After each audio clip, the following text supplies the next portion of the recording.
7 ছেপ্টেম্বৰ 2025 ৰবিবাৰ চন্দ্ৰগ্ৰহণ। বছৰৰ শেষৰটো চন্দ্ৰগ্ৰহণ হ'ব। 120 বছৰৰ পিছত আহিছে এইটো চন্দ্ৰগ্ৰহণ। এই চন্দ্ৰগ্ৰহণৰ দিনা পূৰ্ণিমাও আছে। এই চন্দ্ৰগ্ৰহণ প্ৰায় 3.5 ঘণ্টা সময় থাকিব।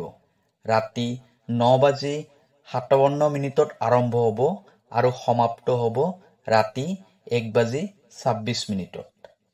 এই চন্দ্ৰগ্ৰহণৰ ফলত 5টা ৰাশিৰ বাবে আহিব বহুত শুভ খবৰ আৰু 7টা ৰাশিৰ বাবে কিছু অশুভ প্ৰভাৱ পৰিব।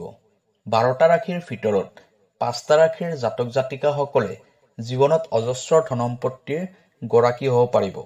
এই চন্দ্ৰগ্ৰহণৰ পিছৰ পৰা কেৱল ধন টকা পইচাৰে বৰ্ষা নহয়, এই 5টা ৰাশিৰ জাতক জাতিকাসকলৰ কপাল ফুলিব। এওঁলোকে কেৰিয়াৰত সফলতা লাভ কৰিব পাৰিব। কোৰ্ট কাছাৰীত চলি থকা মামলা মোকৰ্দমাত এওঁলোক জয়ী হ'ব পাৰিব। 7 ছেপ্টেম্বৰত চন্দ্ৰগ্ৰহণ হোৱাৰ লগে লগে 12টা ৰাশিৰ ভিতৰত 5টা ৰাশিৰ জীৱনত যথেষ্ট পৰিমাণে পৰিৱৰ্তন হোৱা দেখিবলৈ পোৱা যাব। এই 5টা ৰাশিয়ে চন্দ্ৰগ্ৰহণৰ পিছৰে পৰা মা লক্ষ্মীৰ লগতে সকলোবোৰ দেৱী দেৱতাসকলৰ কৃপা লাভ কৰিবলৈ সক্ষম হ'ব। এওঁলোকৰ ভাগ্য পৰিৱৰ্তন হোৱাৰ লগতে 9টা গ্ৰহ মজবুত হৈ যাব। আজিৰ এই ভিডিঅ'টোত এই ভাগ্যশালী 5টা ৰাশিৰ বিষয়ে সম্পূৰ্ণৰূপে জনোৱা হ'ব, যাৰ জীৱনত এই চন্দ্ৰগ্ৰহণৰ পিছৰ পৰা বহুত পৰিৱৰ্তন হোৱা দেখিবলৈ পোৱা যাব। প্ৰিয় দৰ্শক, আছামিজ এষ্ট্ৰলজীলৈ আপোনাক স্বাগতম জনাইছোঁ। মই এষ্ট্ৰলজাৰ ধীৰাজ শৰ্মা। ভিডিঅ'টো শ্বেয়াৰ কৰি দিব আৰু কমেণ্টত লিখিব জয় মা লক্ষ্মী। প্ৰিয় দৰ্শক, যদি আপোনাৰ ব্যক্তিগতভাৱে কিবা সমস্যা হৈ আছে তেনেহ'লে ভিডিঅ'ৰ স্ক্ৰীণত দিয়া নম্বৰত আমাৰ সৈতে যোগাযোগ কৰিব।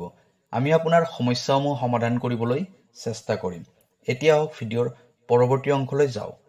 এই বছৰৰ দ্বিতীয়টো অৰ্থাৎ শেষৰটো চন্দ্ৰগ্ৰহণ হ'বলৈ গৈ আছে। গ্ৰহণ লাগি থকাৰ সময়ত একো শুভ কাৰ্য কৰা নহয়। যেতিয়া চন্দ্ৰগ্ৰহণ হয় সেই সময়ত চন্দ্ৰই নিজৰ ৰাশি পৰিৱৰ্তন কৰে, যাৰ বাবে প্ৰত্যক্ষ আৰু অপ্ৰত্যক্ষভাৱে ইয়াৰ প্ৰভাৱ সকলোবোৰ ৰাশিতে পৰে। 7 ছেপ্টেম্বৰৰ পৰা প্ৰতিটো ৰাশিৰ ওপৰতে চন্দ্ৰগ্ৰহণৰ প্ৰভাৱ পৰিব। কিন্তু 12টা ৰাশিৰ ভিতৰত 5টা ৰাশিৰ জীৱনত কিছু পজিটিভ আৰু চমৎকাৰিক পৰিৱৰ্তন হোৱা দেখিবলৈ পোৱা যাব। এতিয়া জানি লওঁ আহক 7 ছেপ্টেম্বৰ চন্দ্ৰগ্ৰহণৰ পিছৰ পৰা ভাগ্যশালী হোৱা ৰাশিকেইটাৰ বিষয়ে। প্ৰথম ভাগ্যশালী ৰাশিটো হ'ল কন্যা ৰাশি।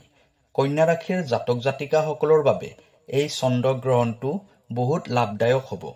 কোৰ্ট কাছাৰীৰ ক্ষেত্ৰত যিবোৰ সমস্যা হৈ আছে সেইবোৰত আপোনাৰ জয় লাভ হ'ব। আপোনাৰ বিৰোধী, আপোনাৰ শত্ৰুৱে আপোনাৰ ওচৰত হাৰ মানিবলৈ বাধ্য হ'ব। আপুনি ৰাজনীতিক ক্ষেত্ৰখনত লাভ প্ৰাপ্তি কৰিব পাৰিব।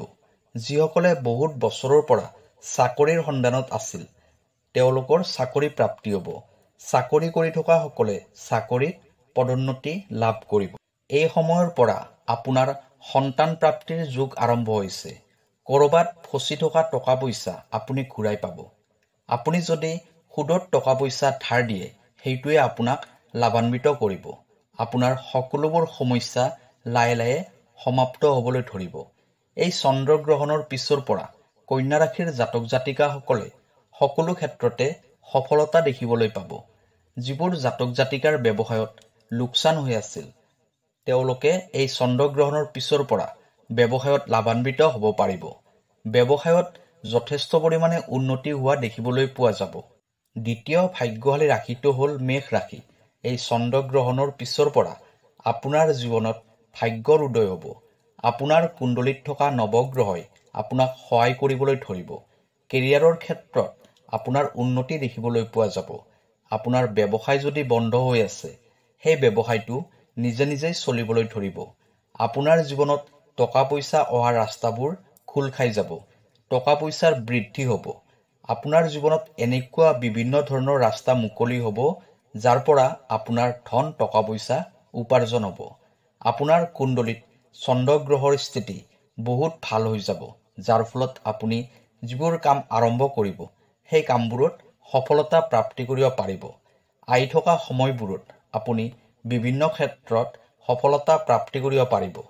মেষ ৰাশিৰ জাতক জাতিকাসকলে বহুত দিনৰ পৰা নিজৰ দুৰ্ভাগ্যৰ বাবে বহুত চিন্তিত হৈ আছিল, কিন্তু আপোনাৰ দুৰ্ভাগ্য এতিয়া সম্পূৰ্ণৰূপে সৌভাগ্যলৈ পৰিৱৰ্তন হ'বলৈ গৈ আছে।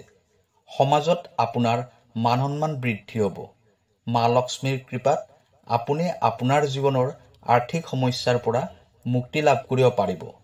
ধন সুখ ঐশ্বৰ্যৰ প্ৰাপ্তি হ'ব আপোনাৰ জীৱনত। এই চন্দ্ৰগ্ৰহণৰ পিছৰ পৰা মেষ ৰাশিৰ জাতক জাতিকাসকলৰ জীৱন সম্পূৰ্ণৰূপে পৰিৱৰ্তন হৈ যাব।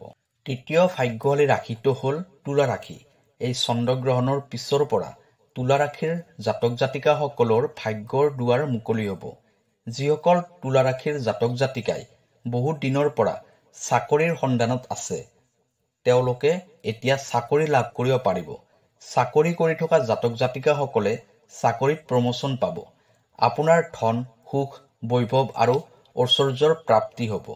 যিসকল তুলা ৰাশিৰ জাতক জাতিকাৰ বহুত দিনৰ পৰা স্বাস্থ্যৰ ক্ষেত্ৰত সমস্যা হৈ আছিল, এতিয়া তেওঁলোকৰ স্বাস্থ্যৰ উন্নতি হোৱা দেখিবলৈ পোৱা যাব।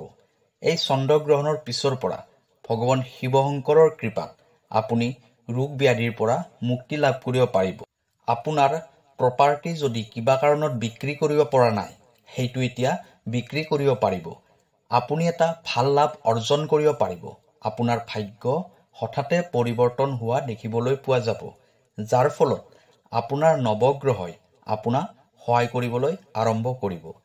এই চন্দ্ৰগ্ৰহণৰ পিছৰ পৰা আপুনি নতুন ব্যৱসায় আৰম্ভ কৰিলে সেই ব্যৱসায়ত আপুনি এটা ভাল লাভ অৰ্জন কৰিব পাৰিব। বিবাহৰ ক্ষেত্ৰত আপোনাৰ শুভ যোগ আৰম্ভ হৈছে। আপুনি ভাল জীৱনসংগী লাভ কৰিব। আপোনাৰ জীৱনসংগীৰ মাধ্যমত আপুনি ধন লাভ কৰিব পাৰিব।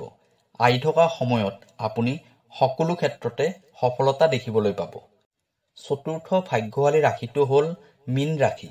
এই চন্দ্ৰগ্ৰহণৰ পিছৰ পৰা মীন ৰাশিৰ ব্যক্তিসকলৰ ভাগ্যৰ দুৱাৰ মুকলি হ'ব। আপোনাৰ টকা পইচা যদি ক'ৰবাত ফচি আছে, তেনেহ'লে সেই টকা পইচা আপুনি ঘূৰাই পাব। প্ৰপাৰ্টি তথা বাহন লাভ যোগ দেখা যায়। বিদেশ ভ্ৰমণৰ সুযোগ পাব। আপুনি যদি বিদেশত পঢ়াৰ বাবে সপোন দেখি আছে, তেনেহ'লে সেই সপোন আপোনাৰ পূৰ্ণ হ'ব। বহুত দিনৰ পৰা আপুনি ধন টকা পইচাৰ সমস্যাত ভুগি আছে, কিন্তু এতিয়া আপোনাৰ জীৱনত ধন টকা পইচাৰ আগমন হ'ব। ধনৰ বৃদ্ধি হ'ব। আপোনাৰ ঘৰখনৰ উন্নতি হ'ব।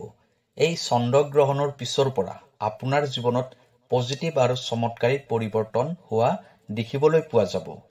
পঞ্চম ৰাশিটো হ'ল কুম্ভ ৰাশি। এই চন্দ্ৰগ্ৰহণৰ পিছৰ পৰা কুম্ভ ৰাশিৰ জাতক জাতিকাসকলৰ ভাগ্যৰ দুৱাৰ মুকলি হ'ব। কোৰ্ট কাছাৰীত হৈ থকা মোকৰ্দমাত আপোনাৰ জয়লাভ হ'ব। প্ৰপাৰ্টি তথা বাহন লাভৰ যোগ দেখা যায়। চাকৰি প্ৰাৰ্থীসকলে চাকৰি লাভ কৰিব। আপোনাৰ জীৱনত ধন আগমনৰ নতুন নতুন দিশ মুকলি হ'ব।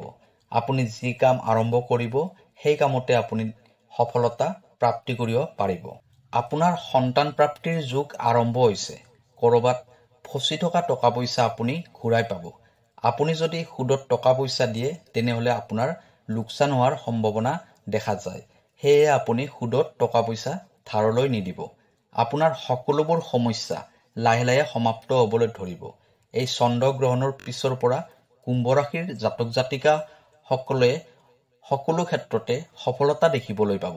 যিবোৰ জাতক জাতিকাৰ ব্যৱসায়ত লোকচান হৈ আছিল, তেওঁলোকে এই চন্দ্ৰগ্ৰহণৰ পিছৰ পৰা ব্যৱসায়ত লাভান্বিত হ'ব পাৰিব। ব্যৱসায়ত যথেষ্ট পৰিমাণে উন্নতি হোৱা দেখিবলৈ পোৱা যায়। প্ৰিয় দৰ্শক, এই চন্দ্ৰগ্ৰহণৰ পিছৰ পৰা এই 5টা ৰাশিৰ ভাগ্যৰ দুৱাৰ মুকলি হ'ব। আজিৰ বাবে এইখিনি আছিল। কাইলৈ আকৌ লগ পাম অন্য এটা ভিডিঅ'ত। ধন্যবাদ।